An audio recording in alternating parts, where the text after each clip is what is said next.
اعوذ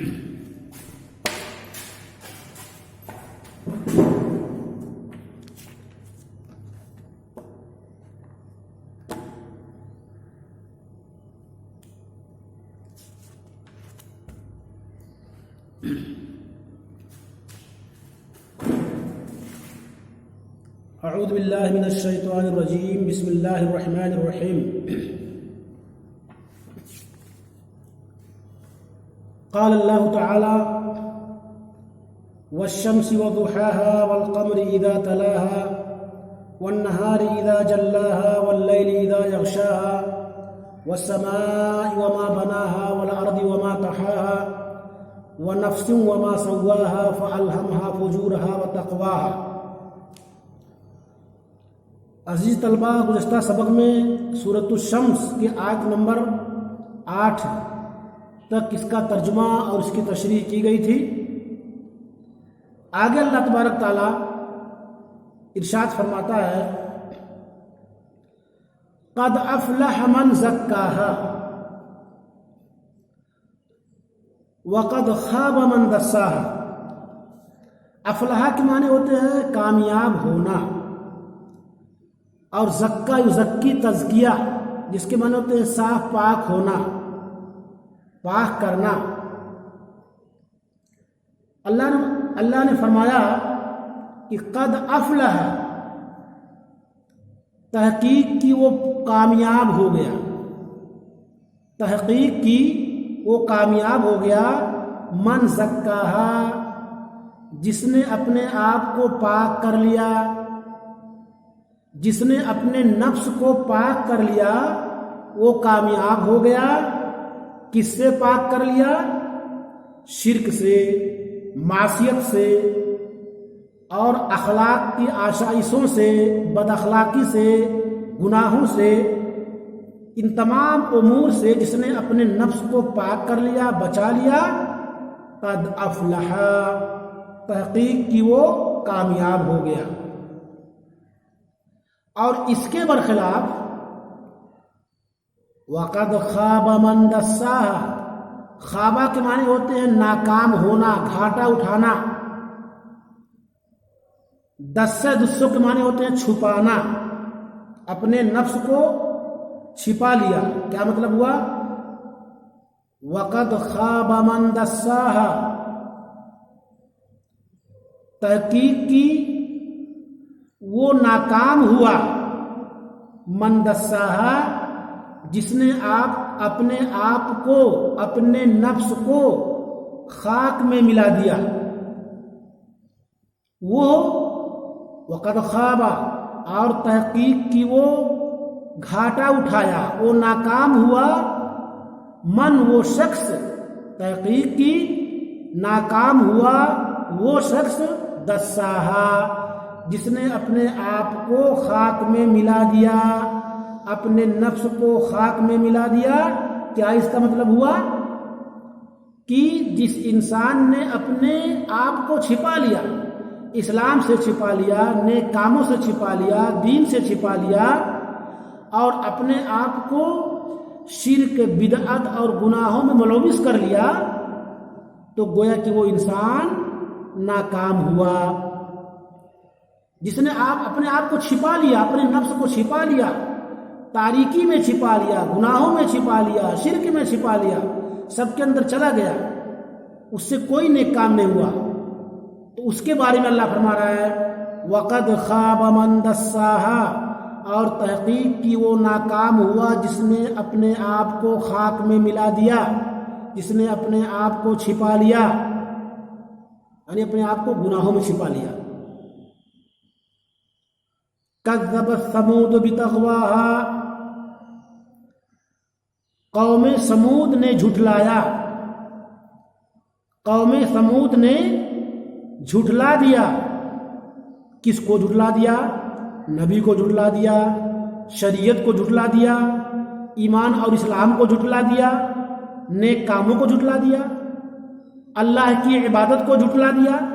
ان تمام چیزوں کو قوم سمود نے جھٹلایا، بطغواها، اپنے سرکشی کے بنا پر۔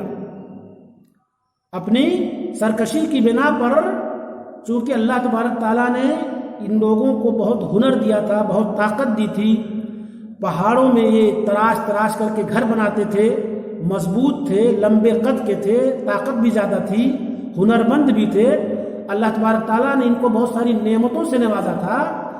تو یہ لوگ، ظاہر بات ہے جب اللہ تبارک تعالیٰ کی نعمتیں انسان کو حد سے زیادہ مل جاتی ہے تو انسان پگلا جاتا ہے، گھبرا جاتا ہے، پاگل ہو جاتا ہے، سرکشی کرنے لگتا ہے، تکبر اور گھمنڈ کرنے لگتا ہے، جیسا کہ ہمارے معاشرے میں بھی ہے۔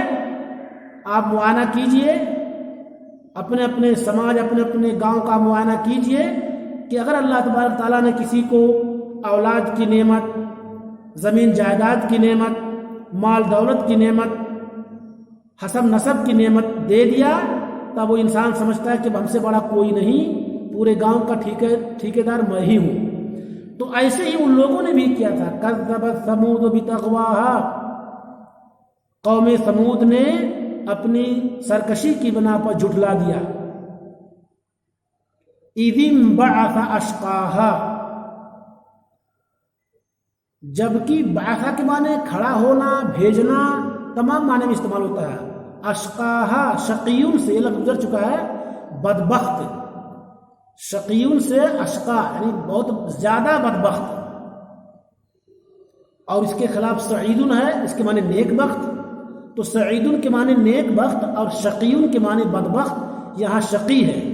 اذ انبعث، جبکہ کھڑا ہوا، اشقاہا اس قوم کا بدبخت آدمی، جبکہ اس قوم کا سب سے بڑا بدبخت کمینہ آدمی کھڑا ہوا، جس کا نام بعض مفسرین قیدار ابن صالح لکھتے ہیں۔ آپ کتاب دیکھیے، تفسیر کا مطالعہ کیجئے تو اس میں قیدار یا قیدار ابن صالح جس کا نام بتایا گیا ہے کہ اس شخص نے، یہ شخص اپنے معاشرے میں بہت بڑا کمینہ اور بدبخت تھا، تو یہ کھڑا ہو گیا، یہ کھڑا ہو گیا، اپنا اغوا بن کر کے کھڑا ہوا۔ اذ انبعث اشقاہا، جبکہ کھڑا ہوا اس قوم کا بڑا بدبخت۔ فقال لهم رسول اللہ ناقۃ اللہ وسقیاہا، سقا اسقی کے معنی سیراب ہونا، سیراب ہونا یعنی کسی کا آدمی کھا لے پی لے اور پیٹ بھر جائے، سیراب ہو جائے، تو اس کو کہتے ہیں سقا۔ سقا اسقی کے معنی سیراب ہونا۔ فرمایا فقال لهم رسول اللہ، تو اللہ کے رسول نے اس سے کہا، یعنی اس قوم سے کہا، اس آدمی سے بھی کہا، چونکہ وہ قوم کا اغوا تھا، کمینہ تھا، بدبخت تھا، تو اس سے کہا، گویا کہ پوری قوم سے کہا۔ کیا کہا؟ فقال لهم رسول اللہ، پس کہا ان سے اللہ کے رسول نے، کیا کہا؟ ناقۃ اللہ، یہ اللہ کی اونٹنی ہے، یہ اللہ کی اونٹنی ہے۔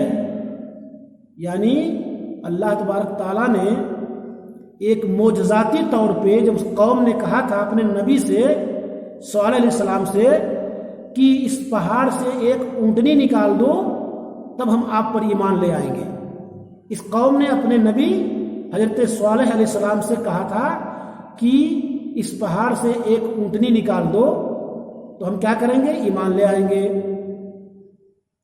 تو اللہ تبارک تعالیٰ نے نکال دیا، ایک معجزہ تھا، انبیاء کرام کے ساتھ معجزات ہوتے رہتے ہیں۔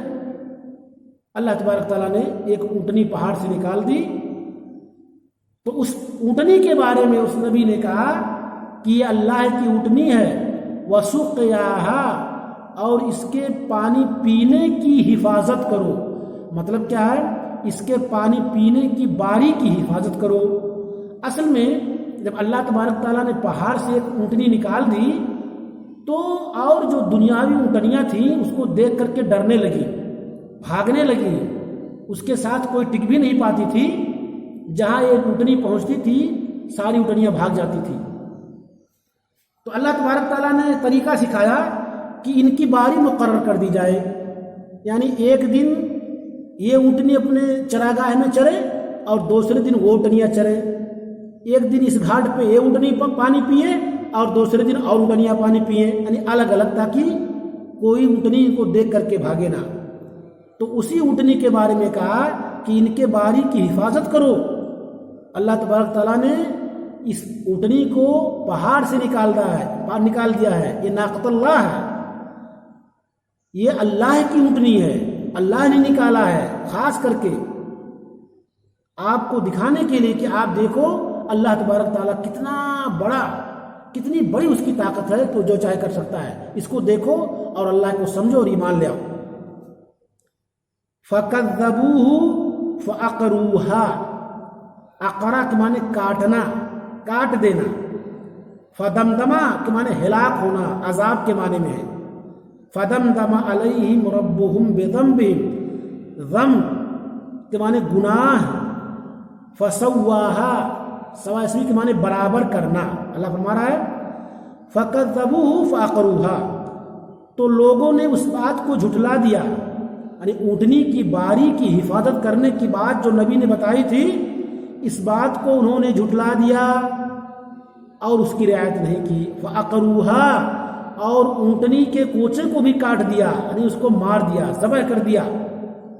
ڈبل جرم، بغاوت اللہ کے ساتھ، کہ ان لوگوں نے اونٹنی کی باری کو بھی نہیں مانا، اس کی بھی حفاظت نہیں کی، پانی پینے کی، مزید یہ ظلم پر ظلم کہ اس اونٹنی کو بھی مار ڈالا، قتل کر دیا۔ فَدَمْدَمَ عَلَيْهِمْ رَبُّهُمْ، تو ان کے رب کی طرف سے ان کے اوپر عذاب آ گیا، ہلاکت آ گئی۔ فَدَمْدَمَ عَلَيْهِمْ، بس ان کے اوپر عذاب آیا، وہ ہلاک کر دیے گئے۔ فَدَمْدَمَ عَلَيْهِمْ رَبُّهُمْ، ان کے رب کی طرف سے ان کے اوپر عذاب آیا، بِذَنبِهِمْ، ان کے گناہوں کی وجہ سے، ان کے گناہ کی وجہ سے۔ ان کا گناہ کیا تھا؟ اونٹنی کے تعلق سے کہ ان کو قتل کر دیا، تو ان کے رب کی طرف سے ان کے گناہ کی وجہ سے ان کے اوپر عذاب آیا۔ فَسَوَّاهَا، دیکھیے، پس زمین کو ان کے اوپر برابر کر دیا۔ ظاہر بات ہے، اللہ نے فرمایا کہ پہلی بات تو ان لوگوں نے جھٹلایا اور اس کی کوچے کاٹ دی اونٹنی کی، اور اس کی وجہ سے اگرچہ کاٹنے والا ایک ہی آدمی رہا ہوگا، بعض لوگ کہتے ہیں اونٹنی کو کاٹنے والا، مارنے والا وہی آدمی تھا جس نے بغاوت کی تھی، قدار ابن سالف، وہی آدمی تھا جس نے کیا کیا تھا، اونٹنی کو مار ڈالا تھا، تو تھا تو ایک ہی آدمی، لیکن جب عذاب آیا تو پوری قوم پر آیا۔ ایک اس لیے آیا کیونکہ اس کی شرارت میں پوری قوم ساجی تھی، شامل تھی، سب مجرم قرار دے دیے گئے اور سب پر عذاب آیا۔ اس سے معلوم ہوا کہ اگر ایک برائی کا، ایک غلط کام کا ارتکاب کرنے والے چند ہی افراد ہوں، لیکن اور لوگ اس کو منع نہ کریں، تو پوری قوم پر عذاب آئے گا۔ اس لیے کہا گیا ہے کہ الامر بالمعروف والنہی عن المنکر، بھلائی کا حکم دینا اور برائی سے روکنا، یہ سب کی ذمہ داری ہے۔ اگر انسان کسی گاؤں میں، کسی محلے میں، کسی معاشرے میں کوئی جرم کرتا ہوا دیکھے اور خاموش ہو جائے، سوچ کر کہ میرا کام نہیں ہے، اور ایسے سب لوگ خاموش ہو جائیں، تو غلطی تو ایک ہی دو آدمی کرتے ہیں، لیکن جب عذاب آئے گا تو پوری قوم پر عذاب آئے گا۔ یہی ہوا ان کی قوم کے ساتھ۔ اونٹنی کو مارا تھا قدار ابن سالف نے، لیکن جب اور لوگوں نے دیکھا تو منع بھی نہیں کیا، بلکہ اس کے ساتھ اس گناہ میں شریک رہے، تو سب مجرم گردان دیے گئے، اور جب اللہ کا عذاب آیا تو سب ہلاک و برباد ہو گئے، سب پر عذاب آیا۔ فَسَوَّاهَا، پس زمین کو ان پر برابر کر دیا، یعنی سب کو تہہ خاک کر دیا۔